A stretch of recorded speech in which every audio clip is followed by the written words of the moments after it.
የእኩዮችህን ኑሮ አይተህ አንዳንድ ሰዎች ገንዘቡን ከየት ነው የሚያመጡት ብለህ አስበህ ታውቃለህ? በሚያስገርም የቅንጦት መኪና ሲንሸራሸሩ ታያቸውና እኔ ግን በዚች ምድር ላይ ምን እየሰራው ነው ብለህ ራስህን ትጠይቃለህ። አንዱ ፎርኤክስ ጀምሬ ሚሊዮነር ሆንኩ ይልሃል። አንተ ስትሞክረው ግን ያለህን አጥተህ ለድብርት መድኃኒት ትዳረጋለህ። በዚህ ቪዲዮ ከሰዎች ህይወት ወጥተህ በራስህ ላይ ብቻ ማትኮር ምን ያህል ወሳኝ እንደሆነ አስገራሚ ምክር እለግስልሃለሁ። ዛሬ ላስነሳልህ የፈለኩት አንድ ቁልፍ ጉዳይ አለ። ደስታህን በዝምታ ስለሚሰርቀው፣ በራስ መተማመንህን ቀስ ብሎ ስለሚገለው እና ህልምህን በድብቅ ስለሚያጠፋው ነገር ልነግርህ እፈልጋለሁ። ይህም ነገር ከመጠን በላይ በሌሎች ሰዎች ህይወት ላይ ማትኮር ነው። አዎ በሌሎች ሰዎች ላይ በህይወታቸው፣ በስኬታቸው፣ በገንዘባቸው፣ በፍቅራቸው፣ በአካላቸው፣ በመኪናቸው፣ በአለባበሳቸው፣ በሽርሽራቸው ትኩረትህን ሁሉ ስታደርግ ማለቴ ነው። አንተ የእነሱን ህይወት በመከታተል ስታባክን የራስህ ህይወት ግን ባለበት ቁሞ እጁን እያውለበለበ ኧረ እኔስ እያለህ ነው። አንድ በጣም ወሳኝ ነገር ልንገርህ።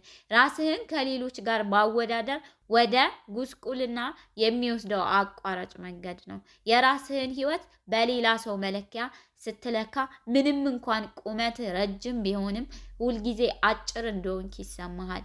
እውነቱን እንነጋገር ከተባለ ደግሞ ማህበራዊ ሚዲያ ወይም ሶሻል ሚዲያ ነገሩን የባሰ አብሶታል። በየቀኑ ስልክህን ስትነካካ አንዱ አዲስ መኪና ሲገዛ ታያለህ፣ ሌላው ዱባይ ሲዝናና ትመለከታለህ።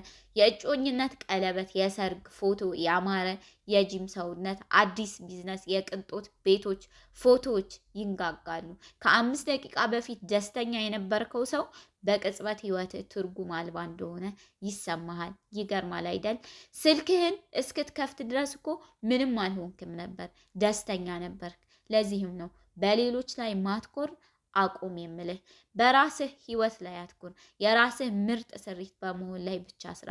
በወጣትነቴ ብዙ ጊዜ ወድቅ ያለው ፈተና ወድቅ ያለው የስራ ቃለ መጠየቅ ወድቅ ያለው በቢዝነስም ወድቅ ያለው ከውድቀት ጋር እስከ መላመድ ድረስ በተደጋጋሚ ወድቅ ያለው። ነገር ግን አንድም ቀን አድርጌው የማላውቀው ነገር ቢኖር ሌሎች ሰዎች እንዴት ተሳካላቸው ብዬ በእነሱ ህይወት ላይ አትኩሬ አላውቅም። ይህንን አድርጌ ቢሆን ኑሮ ቶሎ ተስፋ አቆርጥ ነበር። ምክንያቱም ዙሪያዬን ስመለከት ከኔ ይበልጥ ብልጥ የሆኑ ሀብታም የሆኑ በራስ መተማመን ያላቸው እና የተሳካላቸው ሰዎች ሞልቶ ነበር። ነገር ግን ገና በለጋ እድሜ አንድ የተረዳሁት እውነታ ነበር። የኔ ሩጫ ከሌሎች ጋር አይደለም፣ የኔ ሩጫ ከራሴ ጋር ነው። የህይወትህ ጉዞ ውድድር አይደለም፣ ሂደት እንጂ። ልድገምልህ፣ የህይወትህ ጉዞ ውድድር አይደለም፣ ሂደት እንጂ። የማንጎ ዛፍ ራሱን ከዘንባባ ዛፍ ጋር አያወዳድርም። አሳ ራሱን ከወፍ ጋር አያነጻጽርም። ፀሐይ ከጨረቃ ጋር አትፎካከርም። ሁሉም ነገር በራሱ ፍጥነት፣ በራሱ ጊዜና ለራሱ ዓላማ ያድጋል። ስለዚህ አንተስ ለምን ራስህን ከሰው ጋር ታወዳድራለህ? አልፈርድብህም። ወደኋላ አልቀረህም። ዘገምተኛም አይደለህም። አንተ ያለኸው ልክ በራስህ የሰዓት ሰሌዳ ወይም ታይም ላይን ላይ ነው።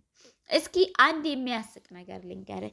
ምናልባት አንተ ስኬትን ልክ እንደ ፈጣን ምግብ ወይም ፋስት ፉድ ቶሎ እንዲደርስልህ ትፈልግ ይሆናል። የፈላ ውሃ ታዘጋጃለህ፣ 2 ደቂቃ ትጠብቃለህ፣ ቡም፣ ስኬት ዝግጁ ነው።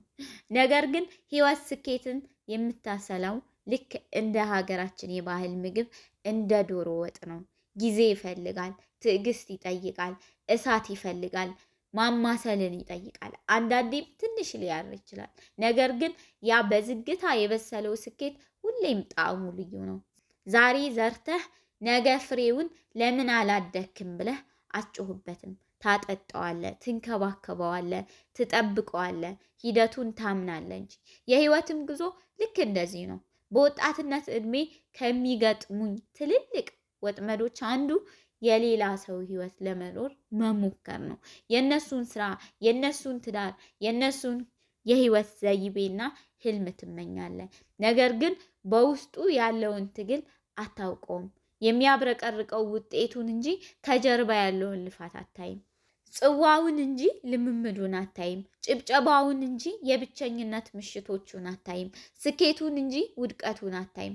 አንድ እውነተኛ ነገር ልንገርህ፣ አንተ የምታደንቀው እያንዳንዱ ስኬታማ ሰው በብቸኝነት ሆኖ አምሯል፣ አልቅሷል፣ ራሳቸውን ተጠራጥረዋል፣ ተስፋ እስከ መቁረጥ ደርሰዋል፣ ብዙ ጊዜ ወድቀዋል፣ ግን ጉዟቸውን አላቆሙም።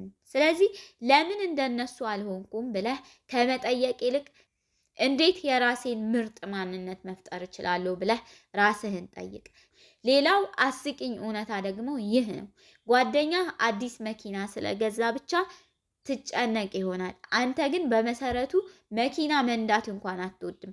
አንተ የፈለከው ያ የውድድር ጫና እንዲያበቃልህ ብቻ ነው። አንተ የፈለከው መኪናውን ሳይሆን ክብሩን ነው። ቤቱን ሳይሆን የእውቅና ማረጋገጫውን ነው። ገንዘቡን ሳይሆን የሰዎች አድናቆት ነው። ግን ይህንን በጥሞና አዳምጠኝ። ከሰዎች የሚገኝ አድናቆት ጊዜያዊ ማደንዘዣ ነው። በራስ መተማመን ግን ዘላቂ ኃይል ነው። ሰዎችን ለማስደመም ብለህ መኖርህን አቁም። የራስህን እውነተኛ ማንነት ለመግለጽ ኑር። ጭብጨባን ማሳደድ አቁምና የህይወትህን ዓላማ ማሳደድ ጀምር። ትምህርት ቤት ውስጥ ብዙም የሚያስተምሩህን አንድ ሚስጥር ልንገርህ። ትኩረትህ ወይም ፎከስ ትልቁ ሀብት ነው። ትኩረትህን የምታደርግበት ነገር መድረሻ አቅጣጫውን ይወስነዋል። ትኩረትህን በሌሎች ሰዎች ላይ ካደረግ ከህልምህ ትዘናጋለህ። ትኩረትህን በሐሜት ላይ ካደረግ ከእድገትህ ትገታለህ። ትኩረትህን በማይረባ ነገሮች ላይ ካደረግ የህይወትህ ስነ ስርዓት ወይም ዲሲፕሊን ታጣለህ። በየቀኑ ራስህን ይህንን ጠይቅ። ትኩረቴን የት ላይ እያጠፋሁት ነው? ምክንያቱም ብታውቀውም ባታውቀውም የሰጠኸው ትኩረት የነገ ማንነትህ እየገነባው ነው። አብረውህ ይማሩ የነበሩ ልጆች ስለተሳካላቸው ትጨነቅ ይሆናል። ወንድምና እህቶችህ ከአንተ የተሻለ ደረጃ ላይ ስለደረሱ ትጨነቅ ይሆናል። ጎረቤቶችህ ጥለውህ የሄዱ ስለሚመስልህ ትጨነቃለህ። ነገር ግን ስማኝ፣ ህይወት ቀጥ ያለች አውራ ጎዳና አይደለችም። ብዙ መታጠፊያዎች ያሏት የተራራ ላይ መንገድ እንጂ። አንዳንድ በፍጥነት ይጀምርና በዝግታ ይጨርሳል። ሌላው ደግሞ በዝግታ ጀምሮ በጠንካራ ድል ያጠናቅቃል። ዋናው ቁም ነገር እንዴት እንደጀመርክ ሳይሆን እንዴት እንዳጠናቀቅክ ነው። ስለዚህ ጉዞህን ቀጥል። አንድ ቀላል እውነት አላካፍልህ። ስኬት አሰልቺ ነው። አዎ አሰልቺ ነው። ማንም ሳያይህ ጧት በማለዳ ተነስተህ መስራት ነው። አንተ ማንበብህ ነው። ሌሎች ሲዝናኑ አንተ ልምምድ ማድረግህ ነው። ተራ የሚመስሉ ድርጊቶችን እጅግ አስገራሚ ውጤት እስኪያመጡ ድረስ በየቀኑ ደጋግሞ መስራት ነው። አብዛኛው ሰው የማይሳካለትም ለዚህ ነው። ስለማይችሉ ሳይሆን አሰልቺውን ሂደት በጽናት መቋቋም ስለማይፈልጉ ነው። በሌሎች ሰዎች ላይ የምታተኩረው ስለምትፈራ ሊሆን ይችላል። ውድቀትን ትፈራለህ፣ የሰውን ፍርድ ትፈራለህ፣ ትችትን ትፈራለህ፣ ሞኝ መስሎ መታየትን ትፈራለህ። ግን አንድ የሚያስቅ እውነታ ልንገርህ፣ ሰዎች ስለ አንተ ለማሰብ ጊዜ የላቸውም። በራሳቸው ህይወት ተወጥረዋል። አዎ በራሳቸው ችግር፣ በራሳቸው ጭንቀት፣ በራሳቸው የህይወት ትግል ውስጥ ተዘፍቀዋል። ስለዚህ በሌሉና ባልተፈጠሩ የሰዎች አስተያየቶች እየተሸማቀቅ መኖርህን አቁም። ማድረግ ያለብህን ነገር አድርግ። ሞክር፣ ውደቅ፣ ተማር፣ እደግ፣ ደግመህ ሞክር። ህይወት ማለት ይህ ነው። አንድ ቀላል ቀመር ወይም ፎርሙላ ልስጥህ። ትኩረት ፕላስ ትዕግስት ፕላስ ጽናት እውነተኛ ስኬት። ይህ የአዳር ስኬት አይደለም። የሶሻል ሚዲያ ጊዜያዊ ታዋቂነትም አይደለም። ይልቁንም ዘላቂነት ያለው እውነተኛ ስኬት እንጂ። ምናልባት አንተ ግን በወድቅስ ብለህ ትጠይቅ ይሆናል። በእውነታው ልመልስልህ፣ አዎ ትወድቃለህ። ብዙ ጊዜ ትወድቃለህ፣ ግን ምንም ችግር የለውም። ውድቀት ጠላትህ አይደለም። ውድቀት አስተማሪህ ነው። እያንዳንዱ ውድቀት የተደበቀ ትምህርት ነው። እያንዳንዱ ስህተት ሊገኝ የተዘጋጀ ጥበብ ነው። ስለዚህ መውደቅን አትፍራ። መፍራት ያለብህ ባለህበት መቆምን ነው። አንድ ኃይለኛ ነገር ልንገርህ፣ የነገው ህይወትህ የሌሎችን ሰዎች አስተያየት ቦታ አይሰጠውም። እሱ ምላሽ የሚሰጠው ለአንተ ድርጊት ብቻ ነው። ህልምህ የሰዎችን እውቅና አይፈልግም። ቁርጠኝነትህን እንጂ። ግብህ የሰዎችን ይሁንታ አይጠይቅም፣ ትጋትህን እንጂ። አቅምህ የሰዎች ፍቃድ አይፈልግም፣ ዲሲፕሊንህን እንጂ። አሁን ደግሞ በቀጥታ ለአንተው ለወጣቱ አንድ ነገር ልበል። አንተ የምትኖረው በታሪክ ውስጥ እጅግ ፉክክር በበዛበት ፈጣን በሆነና የመረጃ ጋጋታ በተሞላበት ትውልድ ውስጥ ነው። በለጋህ እድሜ እንድታሳካ ጫና ይደረግብሃል። ፍጹም ሆነህ እንድትታይ ጫና ይበዛብሃል። ሁሉንም ነገር ያወቅክ እንዲመስል ይጠበቅብሃል። ነገር ግን በጥሞና ስማኝ።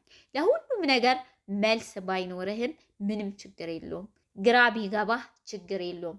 አዳዲስ ነገሮችን ብትሞክር፣ አቅጣጫህን ብትቀይር፣ አሊያም ከዜሮ ብትጀምር ምንም ችግር የለውም። ችግር ያለው በራስህ ላይ ተስፋ ስትቆርጥ ብቻ ነው።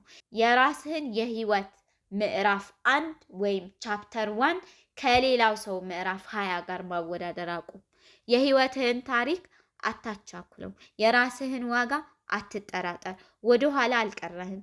ገና እየተገነባህ ነው። በመጨረሻ ህይወትህን ሙሉ ለሙሉ ሊቀይር በሚችል አንድ እውነት አልሰናበትህ። ትኩረትህን ከሌሎች ሰዎች ላይ ስታነሳ በመጨረሻም የራስህን እውነተኛ አቅም ማየት ትጀምራለህ። ጥንካሬህን ታገኛለህ። ተሰጥኦህን ታገኛለህ። የህይወትህን ዓላማ ታገኛለህ። የውስጥህን ኃይል ታገኛለህ።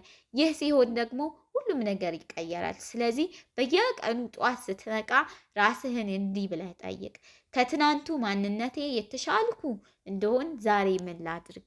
ከሌሎች የተሻልክ ለመሆን ሳይሆን ከራስህ የተሻልክ ለመሆን። በሌሎች ላይ ማትኮር አቁም።